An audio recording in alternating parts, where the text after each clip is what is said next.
তো নামিয়ে দিচ্ছি, গ্যাসটা অফ করে দিচ্ছি। হ্যাঁ, তো আপনারা সবাই ভালো থাকবেন, সুস্থ থাকবেন, সবাইকে টাটা। নমস্কার বন্ধুরা, আপনাদের সবাইকে সীমা রান্নাঘরে স্বাগত। আজ আমি রান্না করব আলু, সয়াবিন আর চিংড়ির একটা রেসিপি। তো একদম ঘরোয়া রেসিপি, খুব সামান্য উপকরণ দিয়ে এই রেসিপিটা রান্না করা যায়। তো আপনারা আমার সঙ্গে থাকুন, পুরো ভিডিওটা দেখুন, স্কিপ করে যাবেন না। তো আমি কিভাবে এই রেসিপিটা রান্না করছি পুরো ভিডিওটা দেখে শিখে নিন। তো তার জন্য দেখুন, উনুনে একটা কড়াই বসিয়ে দিয়েছি, আর কড়াইটা গরম হয়ে গেছে। কড়াইয়ের মধ্যে আমি এখন তেল দিয়ে দিচ্ছি। তো আমার এই রেসিপিটা আপনাদের কেমন লাগলো সেটা কমেন্ট করে জানাবেন। যদি ভালো লাগে তাহলে লাইক করবেন, শেয়ার করবেন। যারা আমার চ্যানেলটা নতুন দেখছেন তারা অবশ্যই একটা সাবস্ক্রাইব করবেন। পাশে বেল আইকনটি ক্লিক করবেন, যাতে করে প্রতিদিন যে আমি ভিডিওগুলো ছাড়ছি সেই ভিডিওগুলো সবার প্রথমে আপনাদের কাছে পৌঁছে যায়। আর যারা ফেসবুক পেজ থেকে দেখছেন তারা ফেসবুক পেজটি ফলো করে আমার সঙ্গে থাকবেন। তো দেখুন, কড়াইতে আমি তেল দিয়ে দিয়েছি আর তেলটা গরম হচ্ছে। তো তেলটা গরম হয়ে গেছে, তেলটাকে প্রথমে ভালো করেই গরম করে নিতে হবে। তো তেলটা ভালো করে আমি গরম করে নিয়েছি। আর সয়াবিনগুলোকে আমি 1-1.5 ঘন্টা আগে ভিজিয়ে রেখেছিলাম ঠান্ডা জলে। তো ভিজানো সয়াবিনগুলোর মধ্যে আমি নুন আর হলুদ মাখিয়ে রেখে দিয়েছিলাম 5-10 মিনিট। তো সেই সয়াবিনগুলোকে একটু ভেজে নিচ্ছি আমি ভালো করে।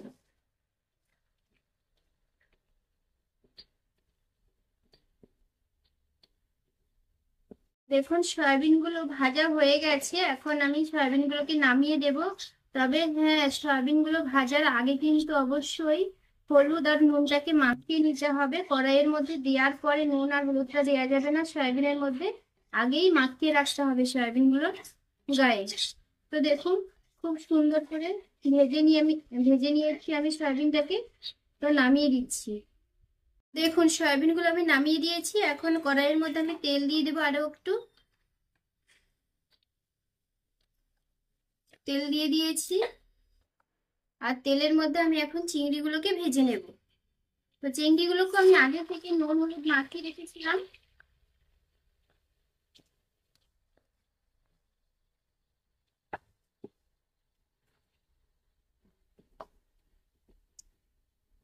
এখন চিংড়িগুলো ভাজা হয়ে গেছে, এগুলোকে এখন আমি নামিয়ে নেব।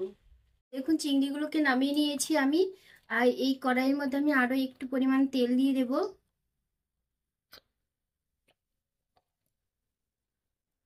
তেল দিয়ে দিয়েছি। তেলটা গরম হয়ে গেছে, তেলের মধ্যে আমি দিয়ে দেব গোটা জিরে। এই যে গোটা জিরে দিয়ে দিচ্ছি, খুব সামান্য একটু।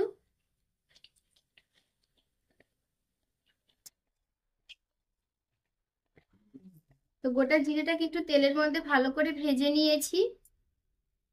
এখন দিয়ে দেব আমি টমেটো আর পেঁয়াজ কুচি। টমেটো আর পেঁয়াজটাকে একটু নেড়ে চেড়ে তেলের সঙ্গে মিশিয়ে নেব। খুব বেশি নয়, হালকা করেই মেশাবো।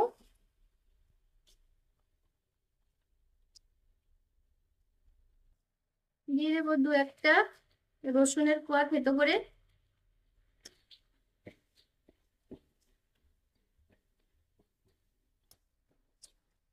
এবারে দিয়ে দেবো আমি কেটে রাখা আলুগুলোকে। আলুটাকে আমি খুব ভালো করে কষিয়ে নেব। দেখুন, আলুটাকে আমি টমেটো পেঁয়াজের সঙ্গে ভালো করে একটু নেড়ে চেড়ে মিশিয়ে নিয়েছি। তো এখন দিয়ে দেবো আমি স্বাদ মতো নুন।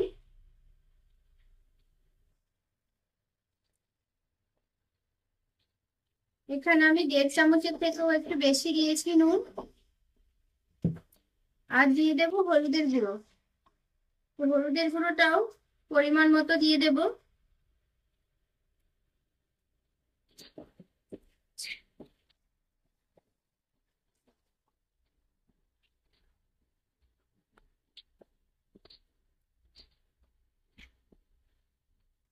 দিয়ে দেব লঙ্কার গুঁড়ো।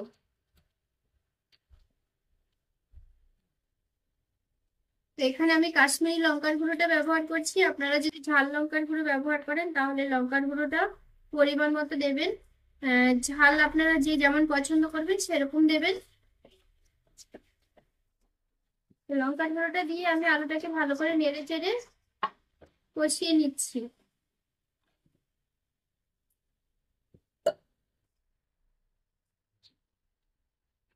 এখন দিয়ে দেবো আমি জিরে বাটা। তো এখানে আমি 1 চামচ জিরেকে বেটে নিয়েছিলাম, সে জিরে বাটা দিয়ে দিয়েছি। জিরে বাটাটা তরকারিতে খুব একটা বেশি হয়ে গেলে কিন্তু তরকারির টেস্টটা নষ্ট হয়ে যায়, সেই জন্য জিরে বাটাটা একটু হিসেব করে দিতে হবে। খুব বেশি কিন্তু জিরে বাটা বা জিরের গুঁড়ো দেওয়া যাবে না।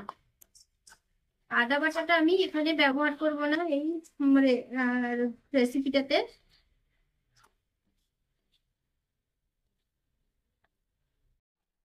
তো দেখুন আলুটাকে আমি খুব সুন্দর করে কষিয়ে নিয়েছি। তো এখন আর কষাবার দরকার নেই, আমি এর মধ্যে দিয়ে দেবো খুব সামান্য একটু জল। তো জলটা আমি দিয়ে দিচ্ছি, অল্প করেই দিয়েছি জলটা, খুব বেশি দেইনি। এখন আমি জলটা দেওয়ার পরে 1-2 মিনিট ফুটিয়ে নেব।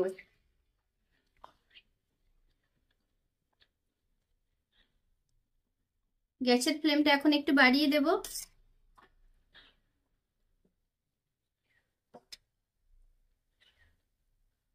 তো দেখুন জলটা দিয়েছি, জলটা দেওয়ার পর আমি 1-2 মিনিট একটু রান্না করে নিয়েছি। তো রান্না করার পরে এখন আমি দিয়ে দেব ভেজে রেখেছিলাম যে সয়াবিনগুলো, সেই সয়াবিনগুলো আমি এখন দিয়ে দেব।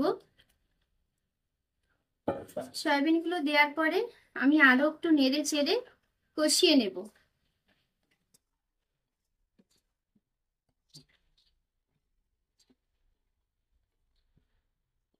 সয়াবিনটা দেওয়ার পরে কিন্তু খুব ভালো করে কষিয়ে নিতে হবে।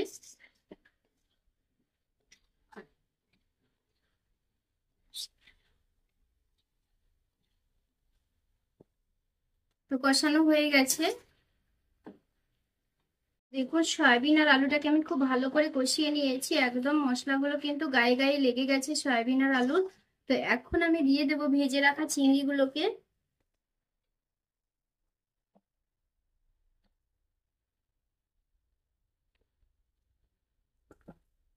তো ভেজে রাখা চিংড়িগুলো আমি দিয়ে দিয়েছি, দিয়ে একটু নেড়ে চেড়ে মিশিয়ে নেব। তো এখানে আমি ছোট চিংড়িগুলো নিয়েছি, আপনারা কিন্তু বড় চিংড়িটাও নিতে পারেন, তাতেও কিন্তু ভালো লাগবে, আবার ছোট চিংড়ি দিয়েও ভালো লাগবে খেতে।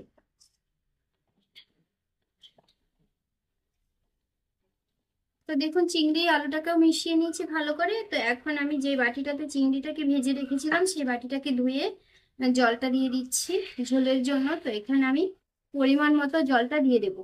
তো দেখুন জল আমি দিয়ে দিচ্ছি।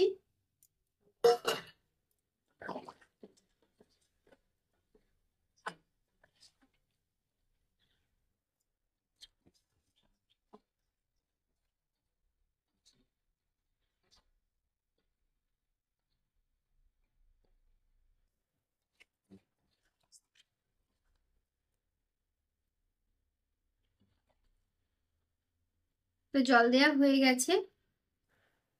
তো এইভাবে আমি রান্না করব, যতক্ষণ না আলুগুলো খুব সুন্দরভাবে সেদ্ধ হচ্ছে ততক্ষণ ধরে আমি এটাকে রান্না করব। তো দেখুন আলুটা কিন্তু হালকা করে সেদ্ধ হয়ে গেছে, আরো আরো আরো একটু সেদ্ধ হতে হবে, তবে রেসিপিটা রান্না হয়ে যাবে। দেখুন সয়াবিনের আলুর রেসিপিটা হয়ে গেছে, এটাকে এখন নামিয়ে দেব। তো দেখুন সয়াবিনগুলো কত সুন্দর জুসি হয়েছে, এই দেখুন কত সুন্দর নরম তুলতুলে।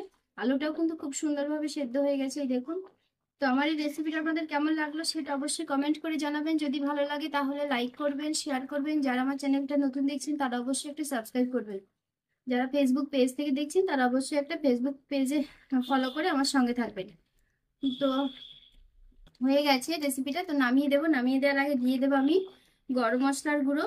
তো গরম মশলার গুঁড়ো দিয়ে দিয়েছি, গরম মশলাটা দিয়ে একটু নেড়ে ঢাকা চাপা দিয়ে দেবো। ঢাকা চাপা দিয়ে গরম গরম ভাতের সঙ্গে পরিবেশন করবো। তো আপনারাও কিন্তু বাড়িতে অবশ্যই একদিন এইভাবে এই আলু সয়াবিন আর চিংড়ি রেসিপিটা রান্না করবেন, রান্না করে খাবেন, বাড়ির সবাইকে খাওয়াবেন।